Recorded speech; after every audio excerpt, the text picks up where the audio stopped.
Mahabubabad district Thorrur నుంచి వచ్చిన వేములవాడ గుడికి రావడం నాకు చాలా ఆనందంగా కలిగింది. అంటే దర్శనం చేసిన విధానం కానీ, మన రేపు మంగళవారం రేపు బంతి పోషమ్మ దర్శనం కానీ, వేములవాడ గురించి బాగా దర్శనం అంటే ఇప్పుడు విఐపి దర్శనం కానీ నార్మల్ దర్శనం కానీ నీట్గా విధానంగా మంచి జరుగుతున్నాయండి. ఎప్పటికైనా వేములవాడ గుడికి వచ్చి అందరూ దర్శనం చేసుకోవాలని నా మనస్ఫూర్తిగా ఆ దేవుడు ఆయుధం గురించి నేను కోరుతున్నానండి. Thank you.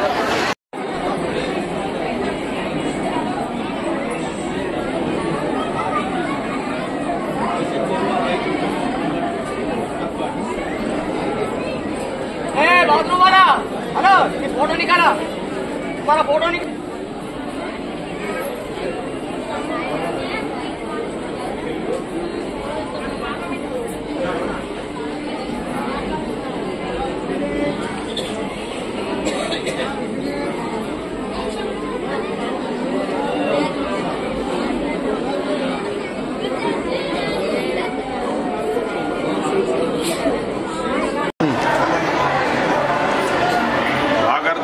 संपृक्तौ वागर्ध प्रतिपत्तये जगतपितरौ वंदे पार्वती परमेश्वरौ. पार्वती राजराजेश्वराभ्यां नमः. దక్షిణకాశిగా ప్రసిద్ధిగాంచినటువంటి వేములవాడ శ్రీ రాజరాజేశ్వర స్వామి మహాక్షేత్రంలో కార్తీక మాస మహోత్సవ కార్యక్రమాలు చాలా విశేషంగా జరపబడినాయి. ఇది ఆఖరి సోమవారం. ఈశ్వరుడికి అత్యంత ప్రీతికరమైనటువంటి యొక్క మాసము కార్తీక మాసము, హరిహరులకు ప్రీతికరమైనటువంటి మాసము. అందులో సోమవారం ఉమయా సహయా ఇది సోమః, ఆ పార్వతి సమేతుడి ఆ రాజరాజేశ్వర స్వామిని ఎవరైతే దర్శించుకుంటారో వారందరికీ కూడా ఈతి బాధలన్నీ కూడా తొలుగుతాయి.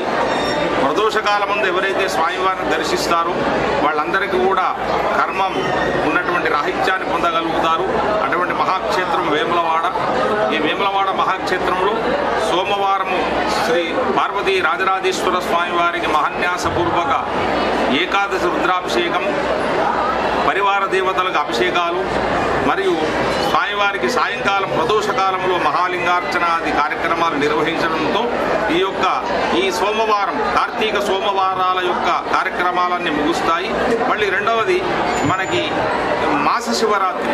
అంటే కార్తీక మాసమంతా కూడా ఒక్క ఎత్తు అయితే మాస శివరాత్రి ఆ పర్వకాలం ఒక్కరోజు మాత్రం మహాపర్వకాలము కనుక ఏ భక్తుడైనప్పటికీ కూడా ఈ కార్తీక మాసంలో దీపం కానీ స్వామివారిని దర్శించుకోవడం కానీ జరగనటువంటి వాళ్ళందరూ కూడా మాస శివరాత్రి నాడు మీ అందుబాటులో ఉన్న దేవాలయాలలో వెళ్ళి దీపారాధన చేసి ఆ ఈశ్వరుని పత్రి పుష్పాలు బిల్వాలతో తులసి దళాలతో ఎవరైతే అర్చన చేస్తారో ఈ కార్తీక మాసంలో చేసినటువంటి పుణ్యమంతా కూడా ఒక్క రోజులో పొందుతారని చెప్పి శాస్త్రం చెప్తుంది. కనుక ప్రతి భక్తుడు కూడా ఈ రాజరాజేశ్వర స్వామిని దర్శించి వారి యొక్క కర్మను రాహిత్యం చేసుకోవాల్సిందిగా కోరుకుంటున్నారు.